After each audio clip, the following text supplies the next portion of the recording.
So many divorces happen because one spouse chooses to follow their desires at the expense of their vows. And what follows in the family is often just devastation, both for the abandoned spouse and for the children. And that's what happened in the family of my guest today. And so we discuss all that. Plus, we talk about how her family's dysfunction actually led to her struggling with her gender identity and sexuality. We touch on the beautiful transformation that she's seen in her own life and even the lives of her parents.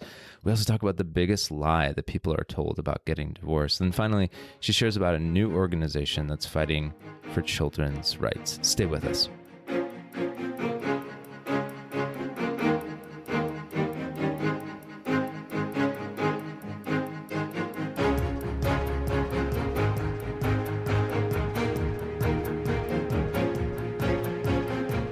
Welcome to the Restored Podcast, helping you heal and grow from the trauma of your parents' divorce, separation, or broken marriage so you can break the cycle. I'm your host, Joey Panarelli. This is episode 117.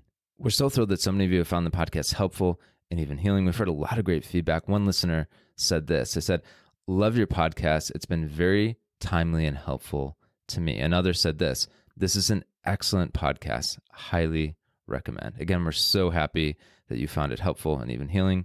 We do it for you. Today's episode is sponsored by Dakota Lane Fitness. If you've ever felt intimidated by working out and eating healthy, or maybe you've tried workout plans and meal plans that just didn't work for you, then listen up. This is for you. Dakota Lane is a nationally certified fitness and nutrition coach who's helped about 1,000 clients worldwide, including moms of 10 kids, CEOs, MLB baseball players, 75-year-olds, and people who've never even stepped foot in a gym. Dakota builds customized fitness and nutrition plans with around-the-clock accountability and one-on-one coaching for people anywhere in the world in a safe and approachable environment. But what else makes Dakota different than the many, many fitness coaches out there? I want to mention just three things. One, he's done it himself. He walks the walk. He doesn't just talk the talk. He's a very healthy, ripped dude, but he's also a good, virtuous man too. He's not just focused on making his body better and stronger, but the rest of his life as well. Second thing, he actually studied to become a priest for a little while. And from that experience and from his experience studying at Franciscan University of Steubenville, as well as the Augustine Institute, he developed this belief that to live a fully human life involves not just growing in one area, like your spiritual life, and neglecting the rest, like your body. He said we really do need to care for all of it so that we can become more virtuous and more free to love. And finally, I would say that Dakota's mission is not just to help you get strong, but really to help you experience the highest quality of life through intentional discipline and treating your body the way it was meant to be treated. And so if you desire that freedom, if you desire transforming your body and also your life, Dakota can help you. One client said this, "Dakota Lane changed my life. And the best part is that what I once thought was impossible was made so doable and realistic by Dakota. This program is worth every penny. If you have struggled in the past and can't seem to find a way to change yourself for the better, look no further. Dakota Lane is your man." To see what Dakota offers and the amazing results his clients have achieved, go to dakotalanefitness.com or just click on the link in the show notes. Again, dakotalanefitness.com or just click on the link in the show notes.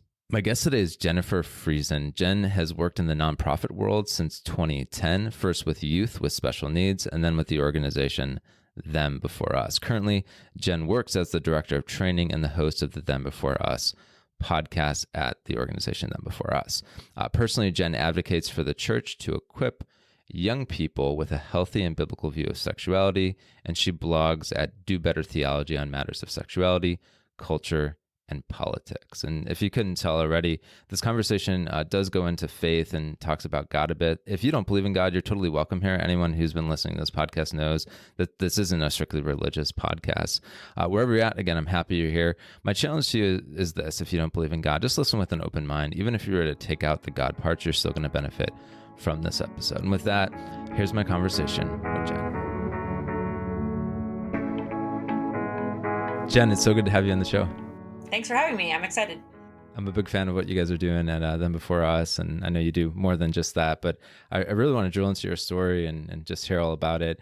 Starting out, how old were you when your parents separated and divorced? I think I was about 17, so probably later than a lot of folks. But I'm thankful for that in some ways. I mean, we can kind of get into it. But yeah, my siblings were 18, 17, and 16 probably. Okay. So there's three or four of you. There's three of us. Sorry. So I have an older brother, younger sister. Yeah. Okay, that's good to know for context because I know we have people come from different family sizes. And yeah, I mean, we see the whole gamut. Like we see people who are super young when their parents get divorced, or kind of like me, where I was like 11, and then other people who, it happens later in life, even while they're in college, stuff like that. So yeah, totally depends. But to whatever degree you're comfortable sharing, what happened? Yeah. So I would say my parents had a medium conflict marriage. It wasn't a high conflict marriage. It wasn't violent. There wasn't addiction, things like that. I would Mm, say my dad's life was kind of marked with if he wanted to do something, he was going to kind of go ahead and do it. This was his second marriage, which I didn't know at the time. And so his life was just kind of characterized by, if I see something new in front of me and I want to go that direction, I'm going to do it. So he reconnected with someone that he had known from the past. One thing led to the other, and he decided to leave the marriage. But they had a decent amount of conflict my whole life. So my picture of male and like a dad and a mom, male and female, was kind of that, men are just kind of grumpy, irritated. They get to do whatever they want to do. They're in complete control. Women just have to do what they're told, do whatever to keep the mm, peace.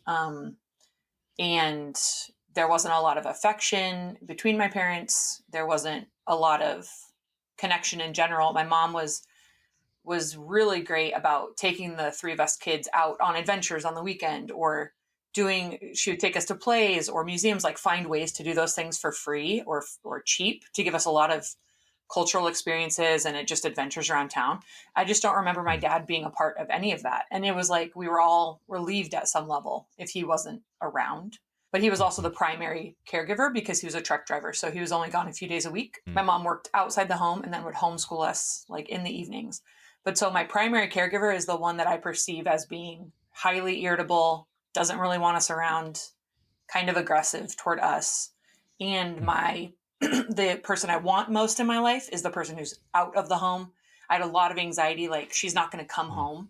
I think as a Well, kid, I thought it was going to be like a car accident or something like that. I think as an adult, I can look back on that and say, some moms just don't come home. Like some dads, it's mm, too difficult.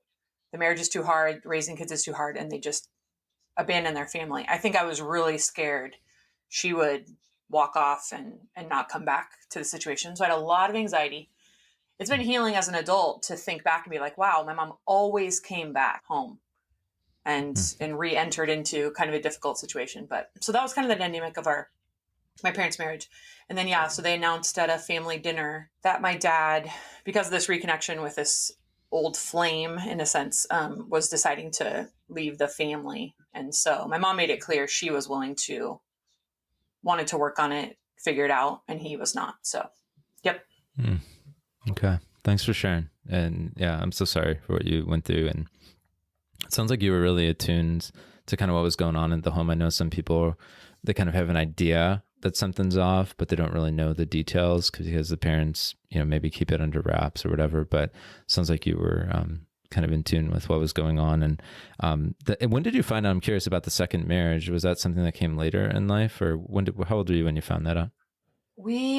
It was when my dad's dad was dying, so passing away, or he had passed away, but we were all over in that other state and looking through different things at the house. And so I was probably Mm, 13 or 13. So this was a okay. few years before. And he showed us a picture of I didn't even recognize him, but it was with my mom. She was also there, and they showed a picture, and they're like, "Oh, this is your dad." And it's a wedding picture. And I was like, "But that's not mom." And my first question was like, is my older brother actually ours? But I said it in sort of a hopeful way because he and I never got Mm, along. Like my older brother and I always were at odds. So that was my first recollection that, oh, he'd been married before. I don't remember feeling strongly about it. They didn't say what had happened. He had done the same thing in essence to his first wife. They didn't have any children. So I didn't get any more details, but it was this very fascinating realization. So your parents they're much more than you know them to be. Yeah. No, I hear you. And that makes sense. I guess at this point in life, I'm curious, kind of drilling into this whole second marriage thing. Have your feelings changed over time? Has that been kind of an impactful thing, or maybe not so much? So now my dad's been married and divorced 3 times because he Okay. married the third woman, basically. As an adult, I can look back and I see my parents with both more clarity and more grace. Sure. Clarity for things that were negative, grace for things that were, well, grace for things that were negative as well. But, I do see my parents as all people are dealing with whatever the tools they have in their toolbox from their parents' marriage, from how they were raised, from their faith background, whatever. So, Yeah. someone who's been married and divorced 3 times, he's looking for something. He wants something, whether it's thinking the next connection will be better than the one you already have at some level, or just being your head being sort of easily turned to temptation, sexual temptation, things like that. Whatever those things were, I think for sure it's very impactful. Um, my mom being the marriage that had children, it's kind of a convoluted story, but there was Sure. a different woman, there was an abortion. So I have like a half Mm, sibling that passed away. But we're the okay. only children, so that my dad I has see. living. So that's an interesting dynamic. So we sort of feel like you're the primary marriage, and they were married for like 25 years. So his longest Mm, marriage. And so there's so much investment and so much that I would say in my head, this was very worth keeping and fighting for. He only mm, realizes this in hindsight. I would say, if he could go back in time, he would mm, 100% change his behavior mm, or have wanted to stay. I think that's one of his biggest regrets in life. And I want to say, too, at the yeah. onset, I feel like I have a good relationship with my dad. And I'm a Christian, and our family, we were raised Christian. That's very important to us. I would say he really does demonstrate now more of what Christians call like fruit of someone who is living a Christian life. It's kind of slow, it's Mm, kind of here and there, but it is kind of neat to say I see more of that now than I think I ever saw growing up. So I'm mm, really thankful for that. So I feel like it's kind of nice to be able to talk about my dad as sort of a past self, and mm. but to say it in the sense of I have forgiveness for him, and I think he is trying to live in a way that's more faithful now, even with those mistakes in Mhm. the past. Yeah, no, I hear you. And the grace and the transformation, those are two words that come to mind when you share all that. I love that you gave your parents grace because I think that's super important. I think there is a temptation to fall into being very bitter, very angry, holding on to unforgiveness when it comes to, mistakes that our parents made. And so it is helpful to see that, well, they're human and that you can love them through that. And at the same time, as I know you'd say, we can still say, well, the ways in which they hurt me or they neglected me, like that was wrong. That shouldn't have happened. But at the same time, like, no, I love my mom. I love my dad. And yeah, I wouldn't trade them for anything, honestly. I wish things were different, Mhm. but I love them. And it's cool as well to see the transformation in my parents' lives as well. And so that's beautiful to hear. And I think that's hopeful too, because a lot of times what I've noticed in the young people that we work with is we worry a lot about our parents, Mhm. almost like disproportionately. It's some people from the outside looking in, they kind of see it as this odd thing. It's like, well, you have all these like wounds and problems associated with your family and your parents. Yet at the same time, you have this like deep concern and love for them. Now, I'm not saying everyone feels this way, but I've noticed that, and so we want well for them. We want them to, even if there is some hurt, even if there is some unforgiveness. Ultimately, I think we do want the best for them. Have you noticed that as well? And maybe people who come from broken families? Yeah, it does seem to reverse the parent child dynamic in some ways. Mm, A lot of times, it seems like then the parent will choose one of the kids to start confiding in more. I think my mom was pretty good about that, not doing that to us. We had a faithful church community that we were always a part of, even when my dad chose to leave. So I think she had people she could turn to that were appropriate to confide in and to share really hard things with. Um, I've noticed like my dad doesn't have a ton of relationships, not super involved in church. And so it's almost like he tries to talk to me like that in some ways, which is not my favorite thing. it's not like the role any kid wants to be in. And maybe that's harder if you're older, maybe because you're more the appropriate age, where typically you're raised by your parents and then you become an adult, and it changes a little bit into more of a peer relationship. You have more experiences now, you know what it's like to pay taxes, and you know all the things your parents might have joked with you of, when you pay taxes then you can do this or that. It's like, well, now I pay taxes and I drive and I know how to do all these things. And so it comes more of a little bit more of a peer thing. But I think that gets either accelerated or jolted in some weird way when there's a divorce, because I don't even know how to explain why. I think my parents were pretty good about that, though. My my mom did a good job of encouraging us to go stay connected to my dad, but it wasn't like, tell me everything your dad's doing. I can't believe your dad did this or that. She was not using us as an outlet for pain or her thoughts about him. And he wasn't doing that in reverse. So I am thankful they were both remaining the parents in that situation, even though you feel a tension. And one of our parents was always alone for one of the holidays until my mom got remarried. So that's my younger sister feels very stressed by that. Well, if we go here for this part of the holiday, this parent's going to be alone. But it's just hard. You feel really sad and bad for them. And some of it's like, this is the natural consequence. Even when we've forgiven each other and we get along great, we're not spending every holiday all together. That's a consequence of what happened. Yeah. No, and I every holiday I feel that like pit in my stomach when it comes to like, well, dad's alone now or mom's alone this one, and it's not an easy thing to go through. I agree. So yeah, no, I think totally makes sense what you're saying about the.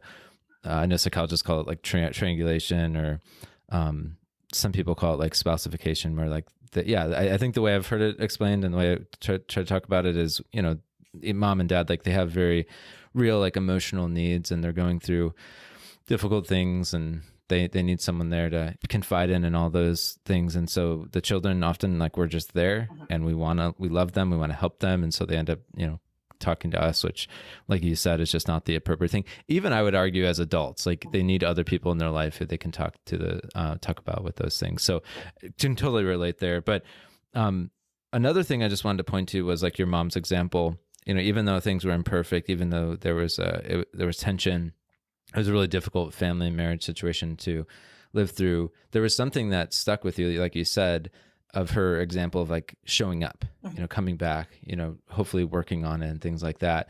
And I think that the narrative in our culture right now, especially, is to, just kind of stay married and be miserable in those situations, or get divorced and be happy. And I think that middle ground of the third option of, you could work on your marriage and heal it and it can be better. I know in every case that doesn't happen. But even if not, absent abuse and extreme things like that, it is such a beautiful thing to like stick at it, to keep trying. Because so often what we've seen is, and I know there's research on this too, that if you stay at it, and you get the help that you need, your marriage can like transform. It can become better. Like it's not just like this downhill slope. Right. Yeah. We definitely would disagree that there's only those two binary options, stay and be miserable, leave and be happy. Right. If those things are even completely true, because leaving the marriage, I think there's some stats to say, people might feel an immediate sense of pleasure or it's better now. But like, for example, my dad's third marriage, the one he left my mom for, it lasted 2 years, which is about as long as the infatuation kind of new stage can last, according to some people. So I feel like I've seen this or heard this anecdotally quite a bit, is people will leave to start the new thing. Well, a lot of those problems just come with you, but now you're leaving a trail of brokenness behind you, particularly for kids who a lot, when we post, so at Them Before Us, when we post different articles or quotes about divorce, we'll inevitably get some comments that say, my parents got divorced and I'm happier now. Maybe because they're indicating there was a high conflict marriage. My parents fought all the time, so now I'm happier. Or they don't like one of those parents for their behaviors, addictive behaviors or abusive or whatever. And even if that is completely true, that's an outlier. And you could be happier that your parents in a high conflict marriage aren't there fighting all the time. But I always try to present the idea, what if your parents had done the hard work of going to get counseling, going to get sober, separating for a time if there's a safety issue or something, separating to make sure there's safety, and that parent getting the help they need, and then coming back and being healthy and happy. Would that not have been better than your parents getting divorced? Can we at least say, there's a ideal, and adults need to do a bunch of hard things to fix a marriage that's breaking or broken. But we jump, I guess our culture jumps quickly to there's discomfort. This is really hard. And it would be better for me. Don't my kids want to see me happy? And then thinking that's a good excuse to bail on the marriage. And so I have some close people who really walked through some of that, considering, are we going to separate or not? Because like, I can't do it anymore. And, but the children was the biggest consideration. Understanding what that would do to their kids was their biggest consideration, to kind of stick it out and really try to find help and support. And I'm so thankful that in this instance of someone I'm close to, there's been some positive moves. So I just appreciate, I'm like, wow, that person's sticking it out. And again, people of faith, praying and being hopeful and seeking help has helped their marriage now, is going kind of on that upward trajectory versus just leaving. Wow. Yeah, no, I love that. And you're right. It is presented as like this easy option that will lead to happiness, which isn't true. It's really not. I guess it depends on how you define happiness. If it's a lack of, discomfort, then that's a really dangerous road to go down, because I don't think you can do anything meaningful and have a satisfying life if you're trying to just avoid discomfort. So yeah, man, so much I want to comment on, but I love the question you asked. And it's so funny. We asked that exact same question, as like, would you prefer your parents to have, like, wouldn't it have been better if they just worked through things and healed the marriage? And I think for a lot of people, they don't even think that's possible. But it is. Like, I've seen it as well. And there's so many stories that I'm aware of people who've done, even if I don't know them personally. So really good stuff there. Yeah, there's some other things I wanted to go back to as well, like the situation that you were describing in your family. Again, like your mom's heroic example, working through things, your dad's kind of tendency to kind of go where his desires led. And I think that hits at the core of what you guys do at Them Before Us, of like elevating these adult desires over the rights of children. And so since we're at this point in the conversation, I'm curious if you, I'm curious to hear maybe a little bit more about Them Before Us. I know I was going to wait till later, but I think that's so relevant right now with what we're talking about. So yeah, what is the work that you guys do? And then we'll transition back into your story. Yeah, great. Yeah, Them Before Us is a nonprofit, international nonprofit. We have a lot of connections all over the world that wants to reframe all these conversations, all these controversial topics: marriage, family, third-party reproduction, which includes things like sperm donation, egg donation, surrogacy, IVF. We want to frame everything from the perspective of the rights of the child.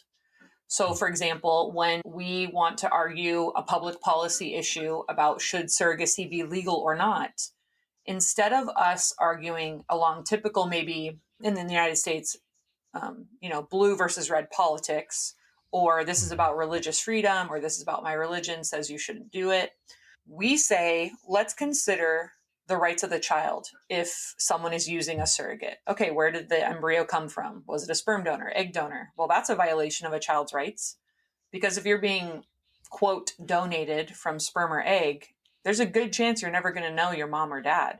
Creating motherless or fatherless children is a violation of that child's rights. We have the right to know the two people we came from. That's the best way for a child to thrive, is not only to know the mother and father we came from, but be raised by them, married in the same home. We know that's ideal for children up until 2 seconds ago, when it became culturally advantageous to not do that. Since culture decided, hey, we're kind of going to say whatever adults want to do is great, and now here's the science that proves what we wanted to say. Well, we had decades of social science before that said fatherlessness is a big deal. It's not ideal if children need adoption. That means you lost something. So anyway, any topic then. So if we talk about divorce, if we talk about how should marriage be defined, we are trying to train people to ask that question first.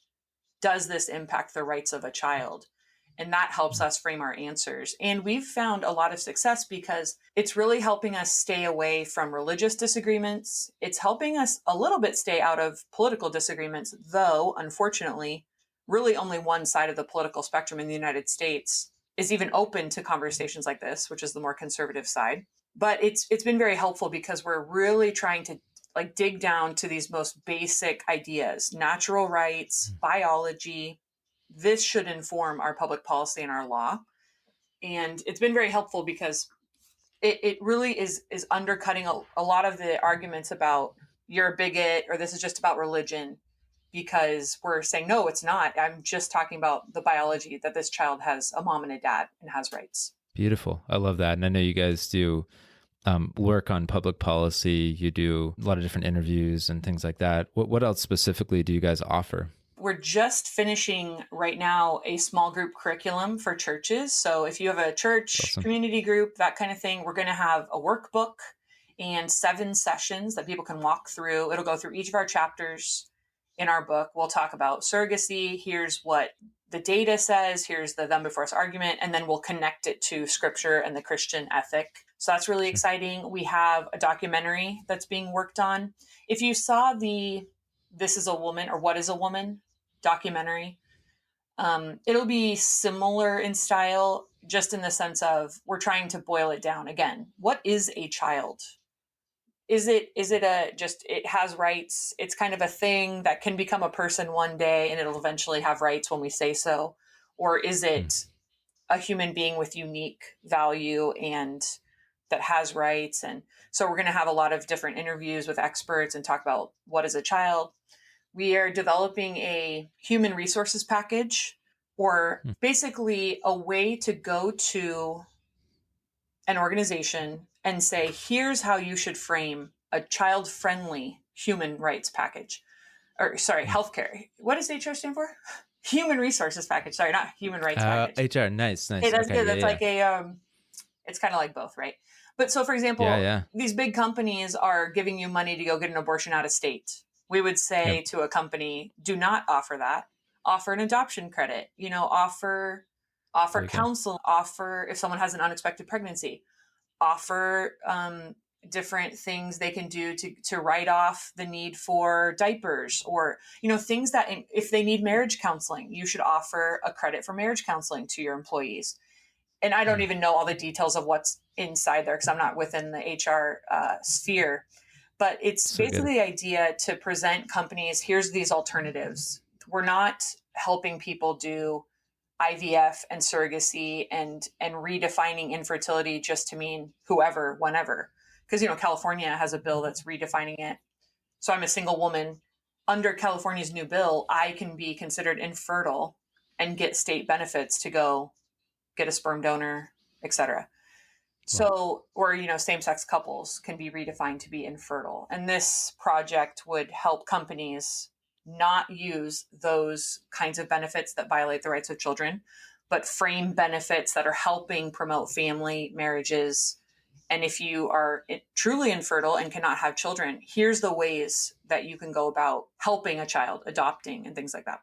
So good. Thanks for kind of breaking that down. And I know some people listening right now might feel like an objection to some of that. And I would just offer 2 things. One, don't children deserve to be protected?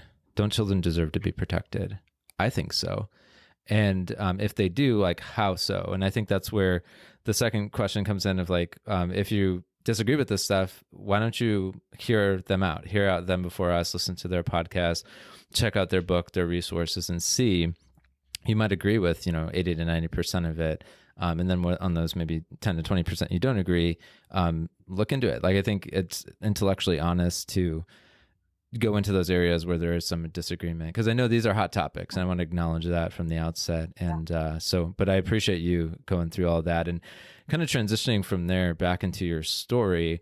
This whole theme of adults putting like their desires, their quote unquote happiness over the rights of children is something that happens all the time in various areas. But of course, in this conversation, we're focusing on the area of like divorce and, separation and broken families. One thing that you made me think of before too was John Eldredge, the author. He talks about this phenomenon. I was just thinking of your dad's kind of tendency towards these flings and stuff.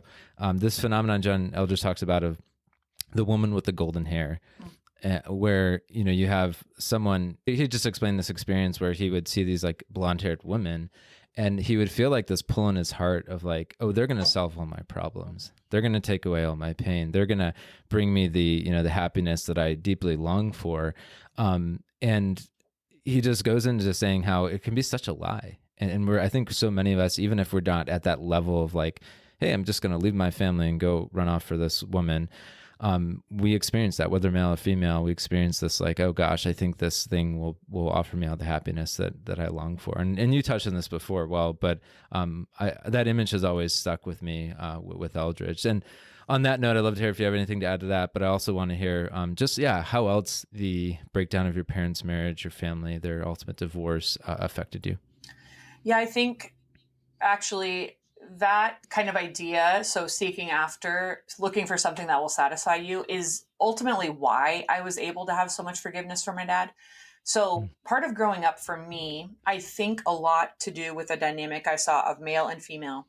I had a lot of gender confusion.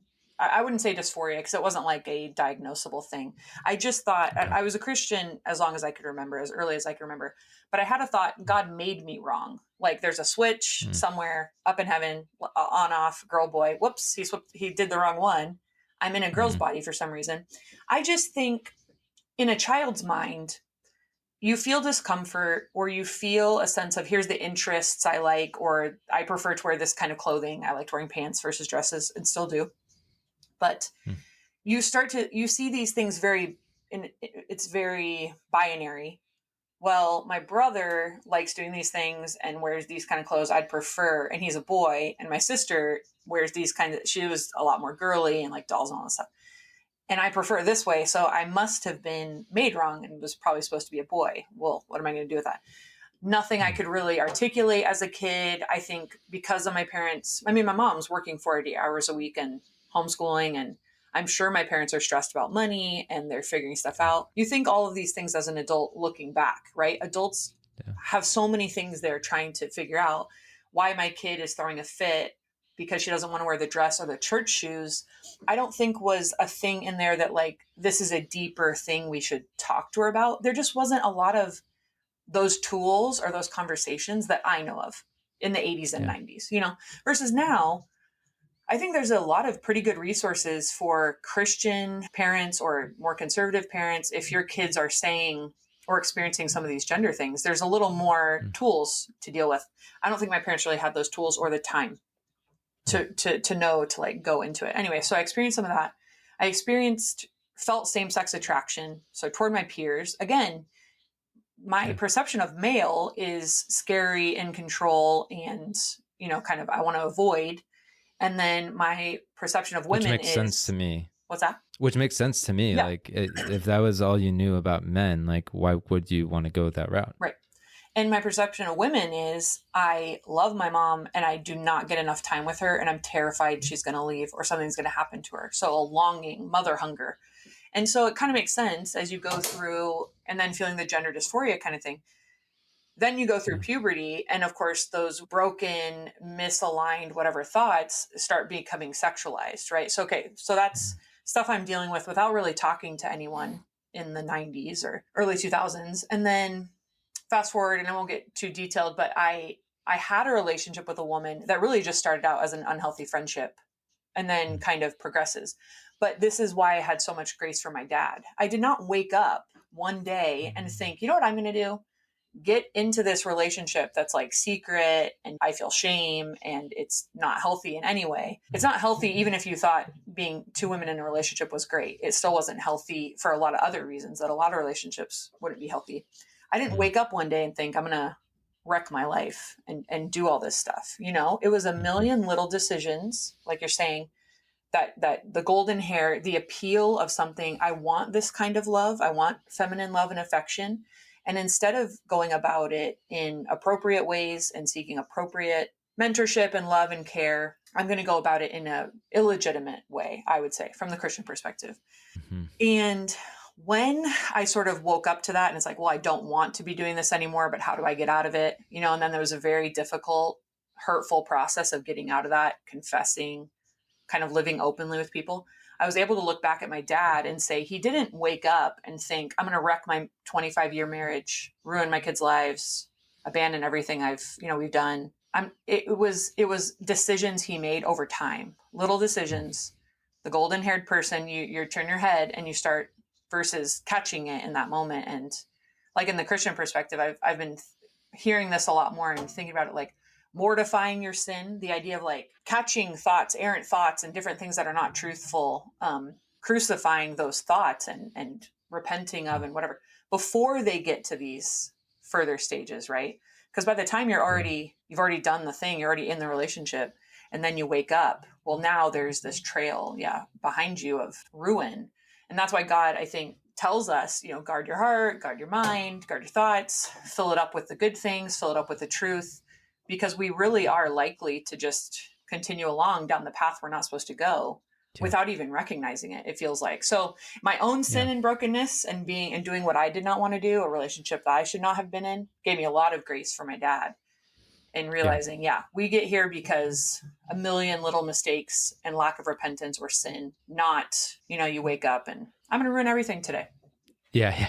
No one dreams of that. No one's like, okay, I'm going to, build this marriage and this family, have kids. And then I'm, like you said, going to leave it all. That's my dream. That's what I want in life. It's like, no one dreams of that. So no, it's really well put. And no, your struggles make sense to me. It makes sense that it led there. It makes sense that, everything that you said. And I love the point about like mortification you said, which is, if anyone's not familiar, it's like a Latin word, which means like basically to die to yourself, like to kill things, like you said.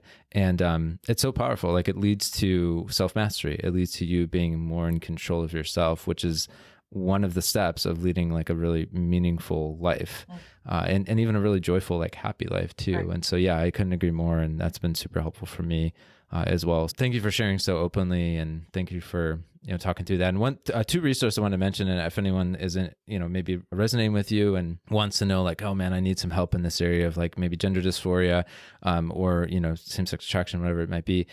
Jason Everett is one of my mentors. He runs an organization, and he has a great book called Male, Female, Other. And that's like basically a Christian guide on wrestling with all these gender issues. So it goes into a lot of the claims of gender theory and just kind of talks through those logically. And then it also just has a lot of compassion and some guidance for people who do struggle with gender dysphoria. And then he has some other resources on his website, which we'll link to in the show notes, related to, navigating same-sex attraction and things like that. And then the other thing I was going to mention is when it comes to sexual, temptations and things like that, like struggling with unwanted sexual behavior, we did a whole series on this topic called Healing Sexual Brokenness. And so we'll link to that in the show notes. But I think if you go to our website, restoredministry.com/ I think it's sexual brokenness. We'll put this in the show notes. Then you'll see all the episodes. We did a whole series with these awesome experts and different resources that will help you navigate through those. So just want to make sure you guys have all the help that you deserve. But Jen, I'm just curious kind of if there's anything else you wanted to add about different struggles you had that stemmed from the breakdown of your family before we transition into kind of the hopeful part of your story. Oh, yeah. Yeah, I would just say we just need... that's why I think I'm passionate about wanting the church to have more of these resources. And again, I think you mentioned a bunch of great ones, but there's been so many things written in even the last 5 or so years, resources that didn't exist, or granted, we didn't have the same access to the internet and ability to find, YouTube videos and stuff were just starting out when I was more of a preteen. So it wasn't that I could go Google different things, but I think parents being the first ones to talk to their children about sexuality and what does it mean to be male and what does it mean to be female, and correcting a lot of those childish thoughts that we think, well, I like wearing pants, so God must have made me a girl on accident. It's like, no. And what's cool is I'm in my mid 30s now. I feel the most me I've ever felt, the most comfortable in my body and who I am as a woman now. So I would not go back to being 13 for anything in the world, because but everyone experiences those changes during puberty and those feelings and the hormones and all these things, right? And whatever the family and friend dynamics are, everyone is experiencing those. It's just that when you have confusion about gender and then sexuality, I think it then can just get really mixed up. Where if someone is able to say, someone, feeling comfortable to share it at all, it feels dark and shameful when, at least at the very, very beginning, a little kid thinking, oh, God made me a girl on accident. It's not like sinful thinking. It's just childish thinking because we don't understand who God is and that he doesn't make a mistake. You're a male or female for a good, righteous reason. Both are made in God's image from the Christian perspective. But an adult to say, oh, no, that's not true. You can like this interest, that interest. You can dress in this color or that color, but God made you a girl on purpose. It's a good thing. Here's all the reasons that's so good. He made your brother a boy on purpose. Here's all the reasons that's so good. We need both. And then continually help correct thinking that is off in a way that's very cheerful. It's not scary. It's not shameful. But little kids need to understand, oh, okay, yeah, I thought this weird thing about God, but my mom or dad told me, but God's actually like this. So now I know that's not true. God made me a girl on purpose. It's okay if I like playing sports. And some of us don't have that from when we're little. We have it now, or at some level, you're responsible for doing it for yourself now because we're an adult. Like Paul in the Bible says, when I was a child, I thought and reasoned like a child, but now you're an adult. So you need to think and reason like an adult, right? So I don't even know if that answered the question. So good. No, so good. And that's super helpful. And one of the things you made me think of too, that I learned from Jason Everett, who wrote that book, Male, Female, Other, is he says that in our culture, we claim that a woman, for example, is like someone with a female personality in any body. When the opposite is actually true, a woman is someone with a female body and any personality, which can run the gamut, right? People who are maybe a little bit more like traditional masculine traits, or more of a leader, more like, physically fit, like things like that you'd normally associate with a man. Like a woman can totally, have those characteristics, have those qualities, and still be like fully woman, fully feminine. And so, it's there's so much confusion out there. So I'm glad you're shedding light. The work you guys are doing is awesome. And so glad we can, give people some resources as well. But I'm curious, just honing in a little bit more on relationships, whether it's dating relationships or friendships. How did everything that happened in your family impact those? I was remembering this morning. My mom made counseling available to us, like offered to pay for it and help us get there and things like that when the divorce happened. I think I was the only one who did it. My brother and sister just processed it in different ways. But so I went to counseling, and I personally have really benefited from Christian counseling. It was also something I could do for free at the college I went to, because there's like psychology students that are counseling you. But I think beyond that, so counseling was very helpful, I think, just to process and talk things out. And just like I said to you, okay, if I experience my dad this way and my mom this way, and then I feel these things, a counselor for me was the person who said, that makes sense, which I had never sort of drawn lines and thought, I'm not crazy. I'm not some psycho broken person that feels this way. It would make sense that someone experiencing some of these things might feel a certain way. And Christian counseling doesn't leave you at, okay, it makes sense you feel that way, because Christian counseling, and especially myself, because I am a Christian, still wanted to know, well, is the way I feel and want to act righteous, unrighteous, healthy, or not healthy? And then I think that's what the Christian ethic helps you do. Okay, well, it makes sense that you feel this way, but then we need healing, repentance, new patterns of thinking, etc., so we can move from unhealthy to healthy, right? It's not just saying, oh, you feel that way, great, that's who you are. So that's very helpful. And then I'm so thankful not only for just women who mentored me. I've had a number of women have been my bosses in the jobs I've worked at. I've done Christian and nonprofit work for most of my career, but I've had mentors, close friends, people I really did feel I could share deep things with. And you feel like it's very dark and shameful until you share them out loud to other people who've experienced something similar, or they can really understand how you feel and offer you prayer and biblical wisdom. And just, it's kind of the light thing, right? So things that feel dark and shameful and I don't tell anyone can fester and grow and it's like, cancer inside of you, versus when you are able to share things and shine light into dark places, you start feeling like you're not alone. You start feeling like you're not out of control.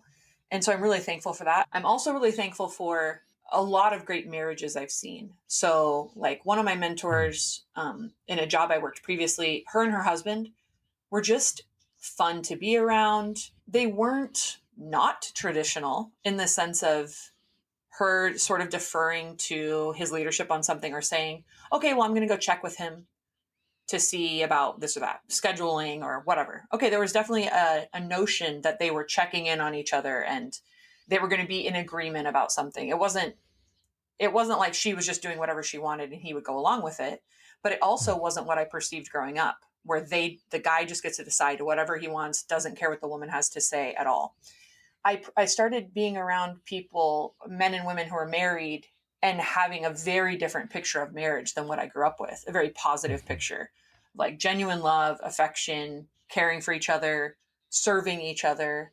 Men who are after a party where everybody's hanging out at the house, where a bunch of the guys are the ones all doing the dishes and laughing and having fun, and the women are just hanging out on the couch and chatting.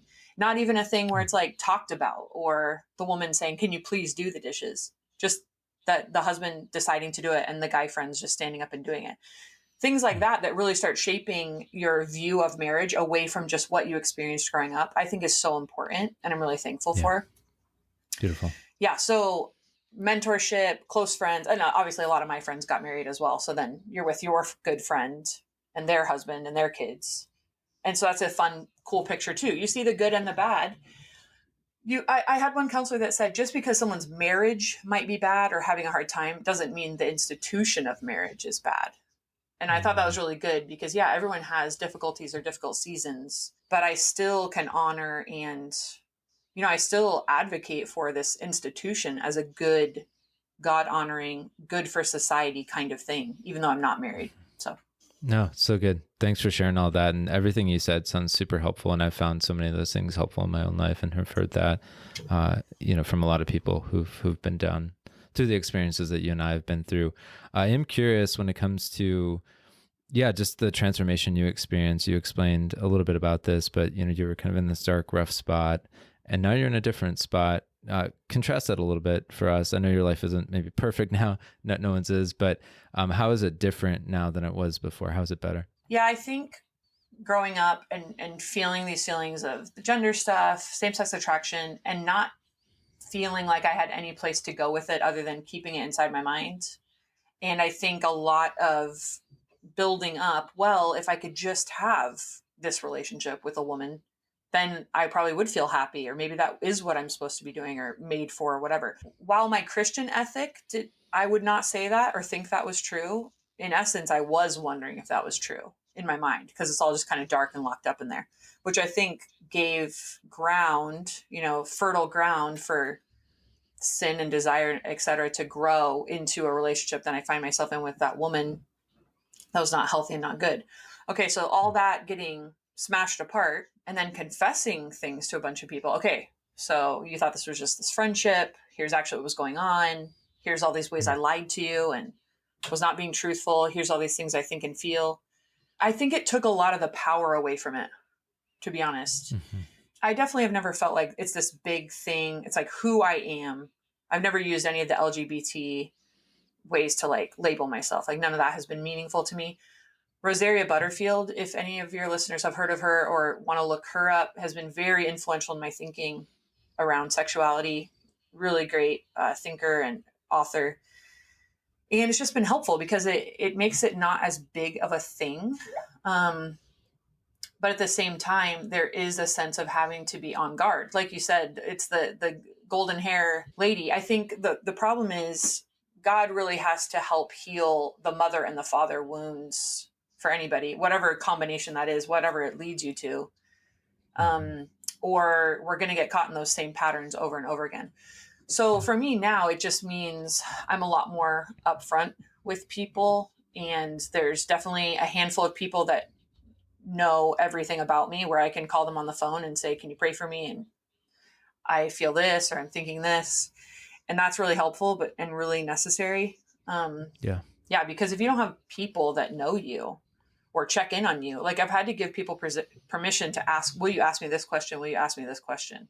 Because otherwise I don't want to answer that question. And most people won't think to ask it, or it's uncomfortable to ask it because it feels nosy or like you're going to trying to judge you or think you're doing something wrong. So there's been trusted people I've said, here's all these ways I want you to check in on me. And then I blogged about some of these things and processed a lot at Do Better Theology. So it was interesting. It was kind of in response to this other group that was attacking my former business, my former nonprofit, because they were saying, this Christian business doesn't like LGBT people, won't let them be volunteers, won't let them be on staff. And they just did a few hundred posts condemning where I used to work. And so when I no longer worked there, I was like, okay, well, I'm going to respond to all these accusations, particularly about the work. But then I started sharing my own, this is how I feel. This was my experience when I worked there. Here's the people I got to talk to. And it's very powerful in a sense because in our culture, your lived experience or whatever is very powerful. Like that's a powerful weapon culturally. And even things working within them before us, we will get people who are very irritated with us because you have no compassion for people who are infertile. If you're saying there's ethical questions about these different things. And it's like, I can respond and say, I don't know if I'm going to have children. It's different because I'm not married and trying and not able to have children. I haven't had miscarriages. I understand those things would be very painful and hard, but you're talking to someone who also doesn't know if she'll ever be able to have children. So there is a different level, I think, of being able to talk to people because a lot of the maybe more manipulative tools are not there when it comes to arguing about sexuality and things like that.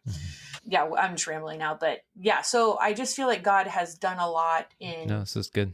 Building up what does it mean to be a woman, Atypical Woman, a book by Abigail Dodds. Highly recommend if anybody listening has felt any of these things, particularly about what does it mean to be a woman. And it's like your point. She's, people will say, well, how am I a woman and a business owner? How am I a woman and a mechanic? Like, what should I do?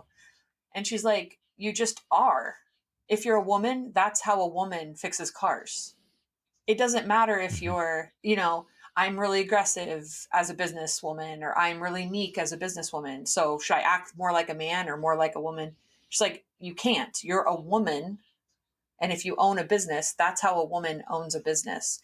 So it's like you're saying, it's you put the body and the biology first. And there's ways, of course, there's a few things in the Bible it says women should do or men should do specifically. But just because it says women, it might say women should be gentle over here. Then it also says like elders are supposed to be gentle and not quarrelsome and different things. So just because it specifically says women should, there's the fruit of the spirit and all these kinds of things, it doesn't mean men also shouldn't do those things in a sense.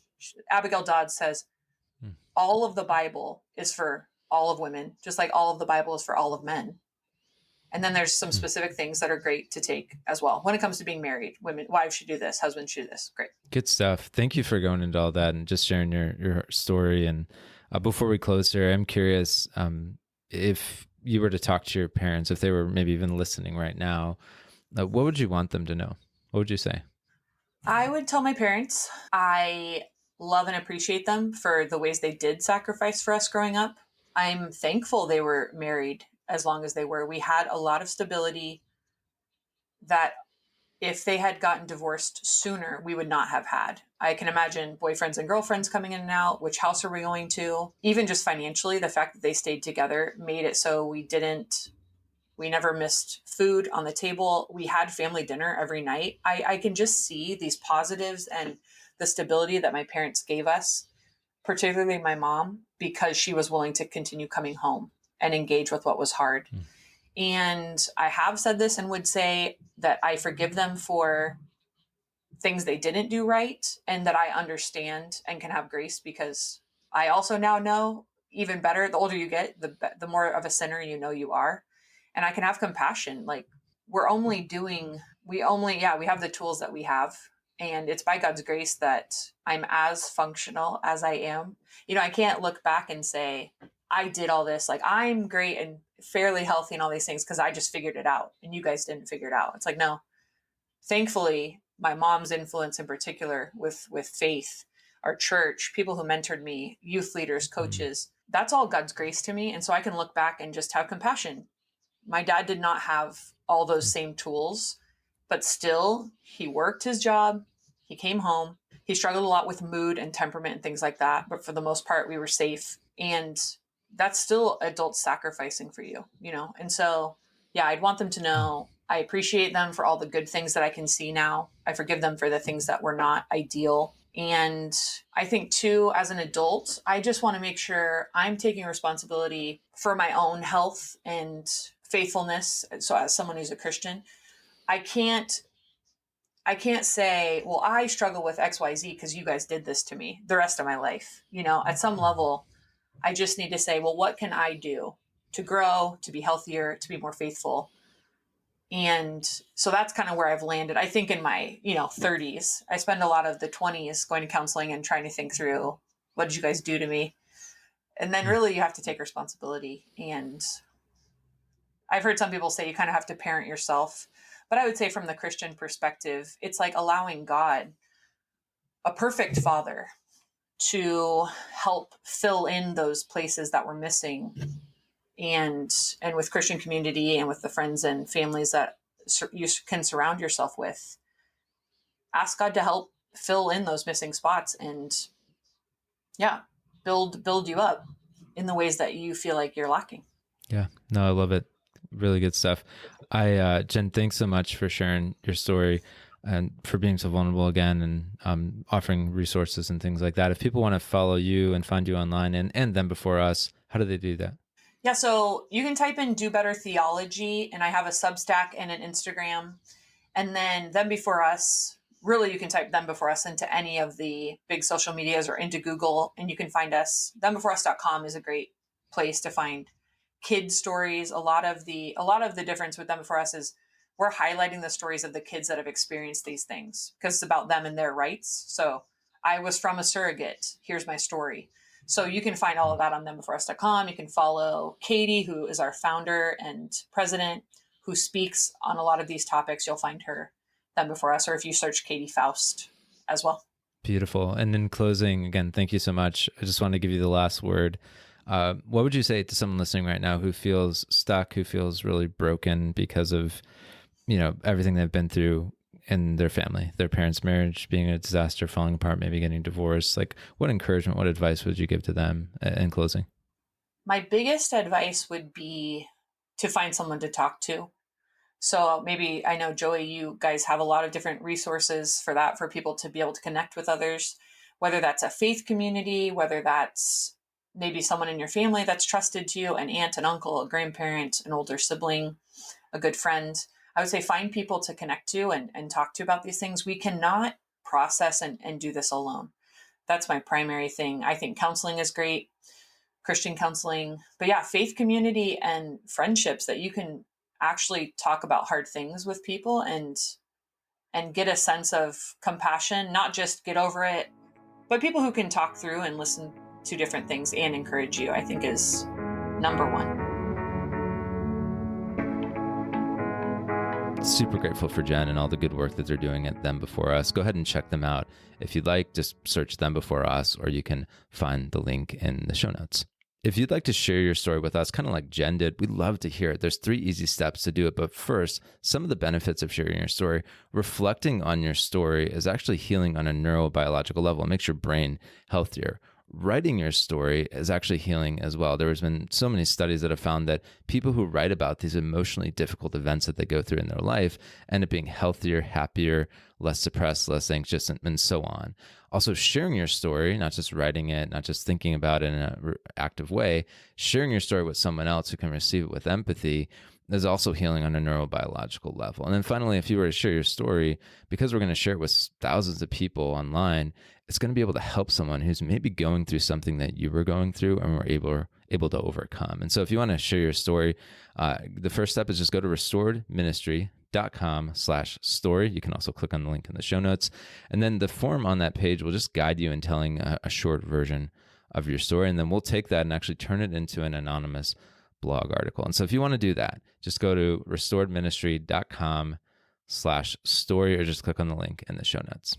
If you come from a divorced or broken family, or maybe you know someone who does, we offer more resources than just this podcast. Those resources include a book, free video courses, speaking engagements, a free assessment, online community, and much more. And all our resources are designed to help you heal from the trauma you've endured and build virtue so you can break the cycle and build a better life. And so if you want to view those resources for yourself or someone you know, just go to restoredministry.com/resources or click on the link in the show notes. That wraps up this episode. If you know someone who's struggling from their parents' divorce or broken family, feel free to share this podcast with them. Honestly, take like 30 seconds to just message them and say, hey, I just listened to this podcast. I thought you'd resonate with it given everything that you've been through. I hope it helps. Like, honestly, you will be surprised how much they'll be grateful for you just doing that simple act. So feel free to do that now if you'd like. In closing, always remember you are not alone. We're here to help you feel whole again and break the cycle of dysfunction and divorce in your own life. And keep in mind the words of C.S. Lewis, who said, you can't go back and change the beginning, but you can start where you are and change the ending.